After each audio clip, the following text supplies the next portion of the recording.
السلام علیکم ورحمۃ اللہ وبرکاتہ۔ دوستو، آپ دیکھ رہے ہیں اپنا پیارا چینل MNM نالج محمد نعیم مخدومی کے ساتھ، جس میں ہم آج آپ کے لیے لے کر آئے ہیں فیضان فاروق اعظم سے شان فاروق اعظم با جوان مشرکین و غیر مسلم لیڈر سیدنا امیر المؤمنین حضرت عمر فاروق اعظم رضی اللہ تعالیٰ عنہ کی ذات گرامی، پیکر جلالت، مجموعہ عظمت اور ایک تاریخ ساز شخصیت ہے۔ ہزاروں لوگ ایسے گزرے کہ جن کی شخصیت کو تاریخ نے اس طرح بیان کیا کہ لوگوں کے سامنے صرف وہ شخصیت ہی رہی، لوگ اسی شخصیت کے گرد گھومتے رہے، لیکن سیدنا فاروق اعظم رضی اللہ تعالیٰ عنہ کی شخصیت ایسی ہے جس کا تذکرہ پڑھتے ہی ایسا لگتا ہے گویا اسلام کے ہر گوشے سے کسی نے پردہ اٹھا دیا ہو۔ آپ رضی اللہ تعالیٰ عنہ کی شخصیت کسی ایک پہلو کی ترجمان نہیں، پورے عالم اسلام کی ترجمان ہے۔ آپ کی شخصیت تو وہ ہے کہ جن کی تائید میں قرآن پاک نازل ہوا، جن کے مناقب خود اللہ عز و جل کے پیارے حبیب صلی اللہ تعالی علیہ وآلہ وسلم نے بیان فرمائے، جن کے اوصاف خود صحابہ کرام علیہم الرضوان نے بیان فرمائے، اللہ اکبر، جن کے اوصاف بیان کرنے کے لیے خود سیدنا جبریل امین علیہ السلام کو بھی 950 سال کم ہو جائیں۔ آپ رضی اللہ تعالیٰ عنہ کی حیات طیبہ کسی افسانے کا نام نہیں، بلکہ آپ کی حیات طیبہ کا ہر گوشہ، ہر کارنامہ حقیقی، واقعی اور تاریخ اسلام کا ایک عظیم باب ہے۔ آپ کا ہر پیغام و اقدام رشد و ہدایت کا بہترین نصاب ہے۔ آپ کے اقوال و افعال دینی و دنیاوی محاسن کا ایک بہترین مجموعہ ہے۔ آپ کی عظمتوں اور رفتوں کا ایک بہت بڑا ثبوت یہ بھی ہے کہ اپنے اغیار بھی اسلام دشمنی کے باوجود آپ کی خدمت میں نذرانہ عقیدت پیش کرنے پر مجبور ہوئے، جس میں سب سے پہلا نام مائیکل ایچ ہارٹ کا خراج تحسین۔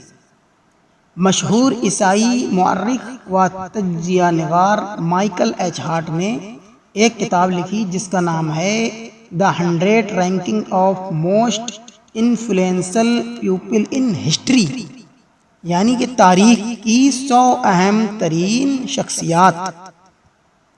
اس کتاب میں اس نے پوری دنیا کی ان 100 شخصیات کی حیات پر مختصر تبصرہ کیا ہے جنہوں نے تاریخ اور دنیا کے نظام کو سب سے زیادہ متاثر کرنے کے ساتھ ساتھ انسانی تاریخ اور دیگر انسانوں کی روزمرہ زندگی پر بھی بہت گہرا اثر ڈالا۔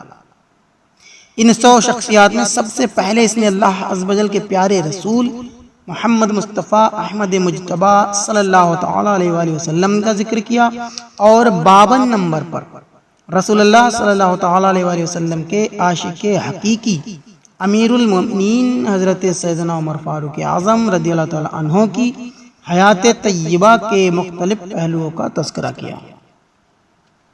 چند اقتباسات پیش خدمت ہیں۔ اس میں یہ لکھتا ہے مائیکل ایچ ہارٹ کہ عمر بن خطاب دوسرے اور غالباً عظیم ترین مسلم خلیفہ تھے۔ یہ محمد صلی اللہ تعالی علیہ وآلہ وسلم کے ہم عصر نوجوان تھے اور محمد صلی اللہ تعالی علیہ وآلہ وسلم سے بہت محبت کرتے تھے۔ شہر مکہ میں پیدا ہوئے۔ قبول اسلام سے قبل عمر بن خطاب محمد صلی اللہ تعالی علیہ وآلہ وسلم کے نئے مذہب یعنی کہ دین اسلام کے سخت ترین دشمن تھے۔ جب وہ دائرہ اسلام میں داخل ہوئے تو اسی دین اسلام کے مضبوط ترین حامی و مددگار بن گئے۔ عمر بن خطاب محمد صلی اللہ تعالی علیہ وآلہ وسلم کے قریبی مشیر بھی بن گئے، اور ان کی حیات میں وہ اسی اعجاز کے ساتھ زندہ رہے۔ اور آگے لکھتا ہے کہ 632 عیسوی میں پیغمبر صلی اللہ تعالی علیہ وآلہ وسلم کسی کو اپنا جانشین مقرر کیے بغیر دنیا سے رخصت ہوئے۔ عمر بن خطاب نے فوراً ہی پیغمبر صلی اللہ تعالی علیہ وسلم کے قریبی دوست اور ان کی زوجہ کے والد گرامی ابو بکر صدیق کے حق کے جانشینی کی حمایت کر دی۔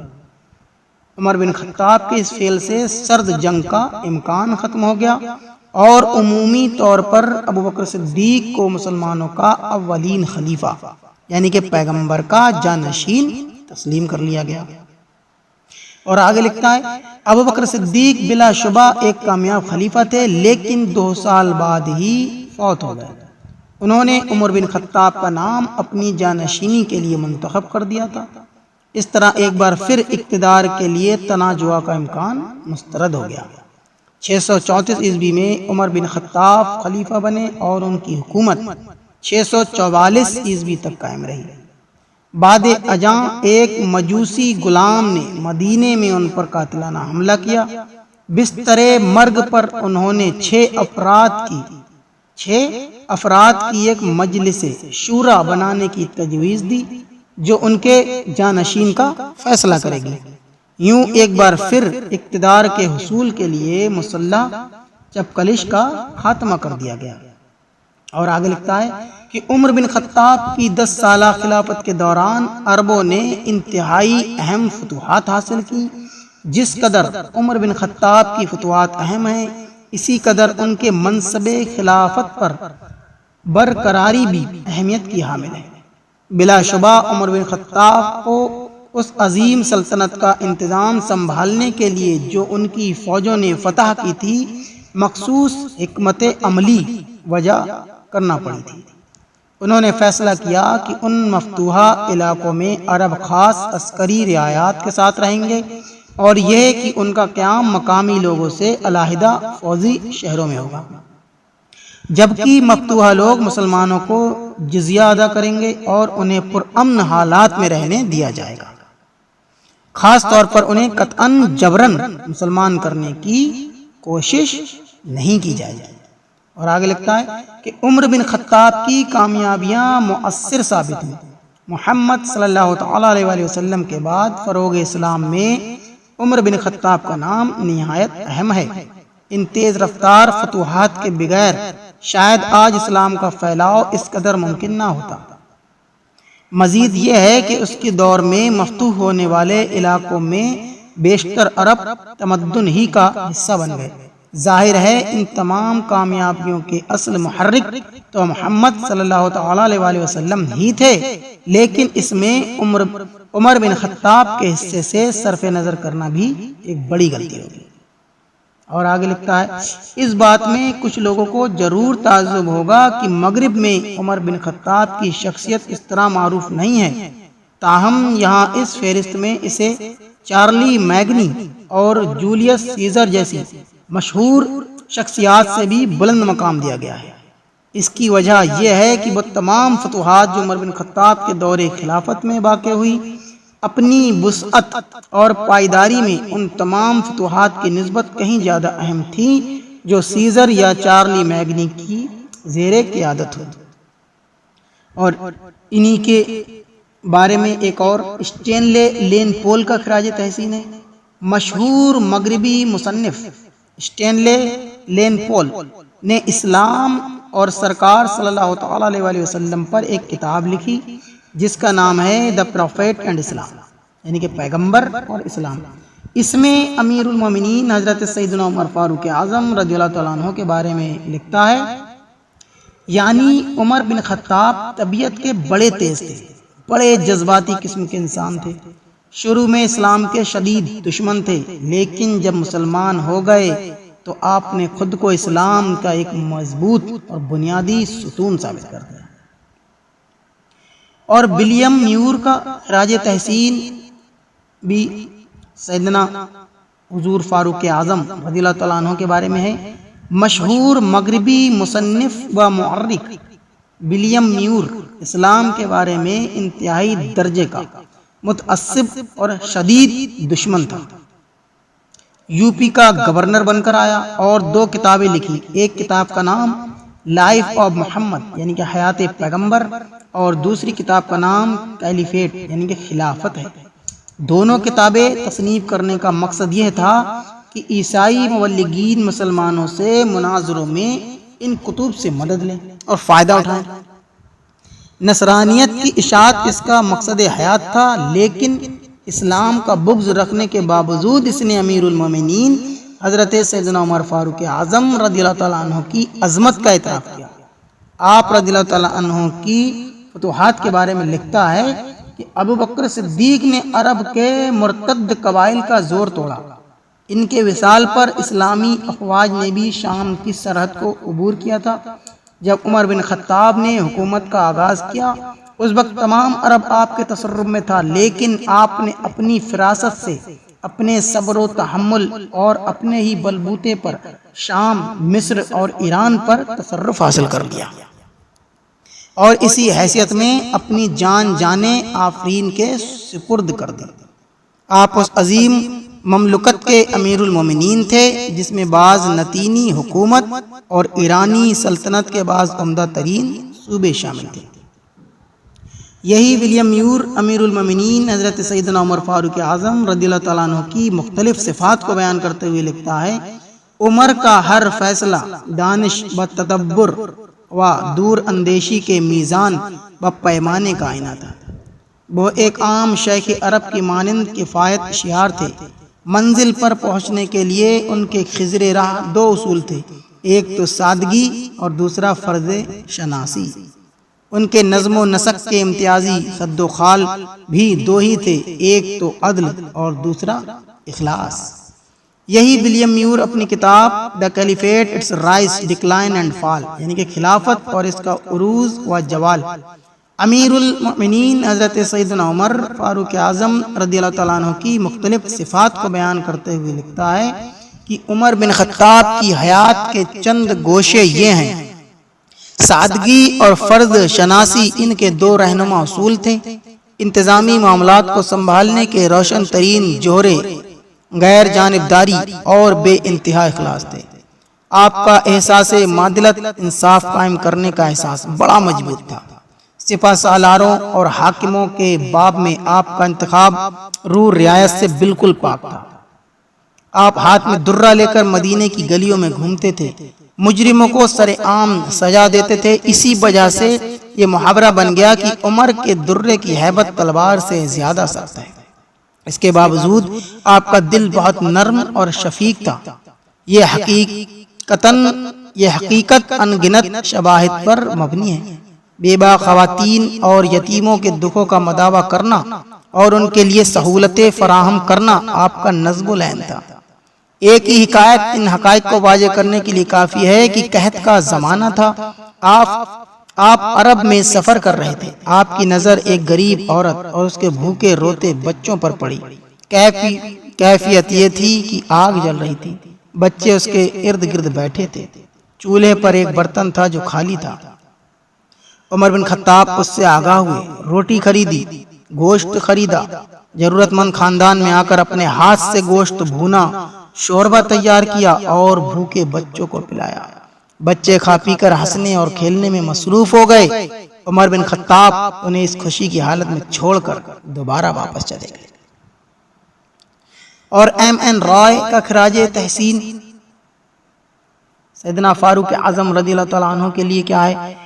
ہند کا مایا ناز مصنف M.N. رائے اپنی مشہور تصنیف ہسٹوریکل رول آف اسلام، یعنی کہ اسلام کا تاریخی کردار میں لکھتا ہے، روما کی سلطنت جس کی داغ بیل اگستس نے ڈالی، جانباز تراجنوں نے جس کو وسیع کیا، اس اقلیم کی وسعت و عظمت 700 سال کی عظیم الشان اور رفیع البقار فتوحات کا ثمرہ تھی۔ تاہم اس کی وسعت اس عرب حکومت کے چند حصص کے برابر بھی نہ تھی جو عمر بن خطاب کے زمانے میں قائم ہوئی۔ حالانکہ یہ عربی حکومت 100 سال سے کم عرصہ میں قیام پذیر ہوئی۔ اس طرح سکندر اعظم کی اقلیم خلفائے اسلام کی سلطنت کی پنہائیوں کے ایک گوشے کے برابر بھی نہ تھی۔ ایران کی ولادت نے روما کے اسلحے کی تقریباً 1000 سال تک کامیابی سے روک تھام کی، مگر اسی ولایت فارسی کی گردن 10 سال کے قلیل عرصے میں سیف اللہ کے سامنے اطاعت کے لیے جھک گئی۔ ایمن رائے امیر المومنین حضرت سیدنا عمر فاروق اعظم رضی اللہ تعالیٰ عنہ کی فتح بیت المقدس کے موقع پر بیت المقدس میں داخلے کے حسین منظر کو خراج تحسین پیش کرتے ہوئے لکھتا ہے، اسلام کے دوسرے خلیفہ عمر بن خطاب کے بیت المقدس میں فاتحانہ داخلے کا منظر یہ ہے کہ آپ نے مدینہ منورہ سے شام کا سفر ایک اونٹ پر کیا، جس پر دیگر بادشاہوں کی طرح شاہانہ ساز و سامان کے بجائے اونٹ کے بالوں کا بنا ہوا ایک خیمہ، سکتو اور جو کا ایک تھیلا، کھجوروں کا دوسرا تھیلا، ایک چوبی، پیالہ اور پانی پینے کا ایک چرمی کٹورا تھا۔ اسی میں آگے ڈیوش ویلندیزی فاضل کا خراج تحسین سماعت فرمائیے۔ ڈیوش ویلندیزی فاضل امیر المومنین حضرت سیدنا عمر فاروق اعظم رضی اللہ تعالیٰ عنہ کی فتوحات کا سبب بیان کرتے ہوئے لکھتا ہے، قرآن مجید وہ کتاب ہے جس کی عنایت سے عربوں سے سکندر اعظم روما کی دنیا سے زیادہ دنیا فتح کر لی۔ روما نے جس کام کو صدیوں میں کیا، عربوں یعنی کہ برادران اسلام یعنی امیر المومنین حضرت سیدنا عمر فاروق اعظم رضی اللہ تعالیٰ عنہ اور آپ کے فوجیوں نے 10 سال میں سر انجام دے دیا۔ اور پنڈت ہنسراج کا خراج تحسین کیا ہے؟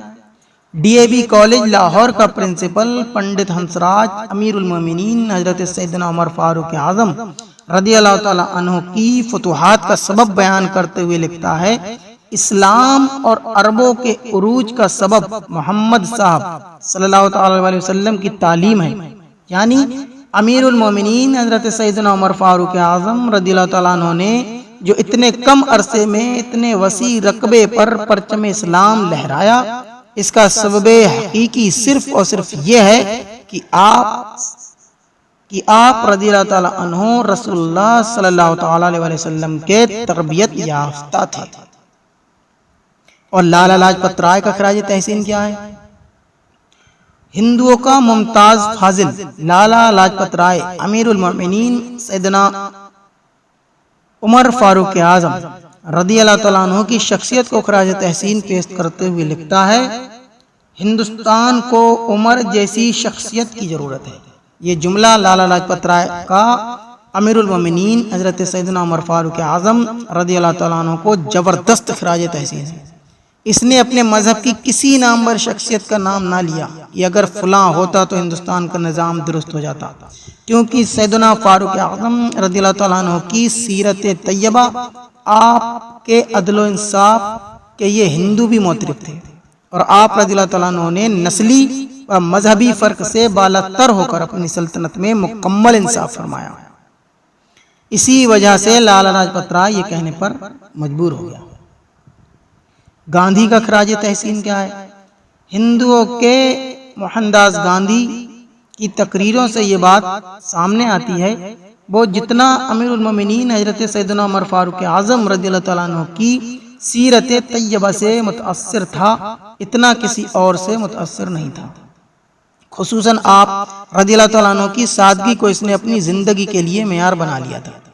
سیدنا فاروق اعظم رضی اللہ تعالیٰ عنہ کی سادگی و فقیرانہ زندگی کو بیان کرتے ہوئے کہتا ہے، آؤ عمر کی مثالی زندگی کو آئینہ توجہ کے سامنے لائیں، کیونکہ وہ وسیع سلطنت کے فرما روا تھے، مگر ان کی زندگی ایک مفلس کی زندگی تھی۔ موہن داس گاندھی نے 27 جولائی 1937 عیسوی کو مقام پونا ہند میں ایک تقریر کی جس کا موضوع سادگی تھا۔ اس نے بعض الفاظوں میں کسی ہندو پنڈت یا ہندوؤں کی کسی مشہور شخصیت کا نام نہ لیا، بلکہ ان کا نام لے کر رد کیا، اور شیخین کریمین یعنی امیر المومنین حضرت سیدنا ابو بکر صدیق رضی اللہ تعالیٰ عنہ اور امیر المومنین حضرت سیدنا عمر فاروق اعظم رضی اللہ تعالیٰ عنہ کے نام لے کر انہیں خراج تحسین پیش کیا۔ وہ کہتا ہے، سادگی ارباب کانگریس کا خاصا با اجارہ نہیں ہے۔ میں رام چندر اور کرشن کا نام نہیں لے سکتا، وجہ یہ ہے کہ ان دونوں کی شخصیتیں تاریخی شخصیتیں نہیں ہیں۔ میں مجبور ہوں کہ ابو بکر اور عمر کے نام لوں، کیونکہ وہ عظیم الشان فرما رواں یعنی بہترین حکمران تھے، مگر انہوں نے حکمرانی کے باوجود سادہ اور فقیرانہ زندگی بسر کی۔ تو ناظرین، یہ ہماری دی ہوئی جانکاری آپ کو کیسی لگی ہمیں کمنٹ کر کے بتائیں، اور آپ نے سماعت فرمایا کہ حضرت سیدنا عمر فاروق اعظم رضی اللہ تعالیٰ عنہ کے دیوانے اپنے ہی نہیں بلکہ غیر بھی ہیں۔ السلام علیکم ورحمۃ اللہ وبرکاتہ۔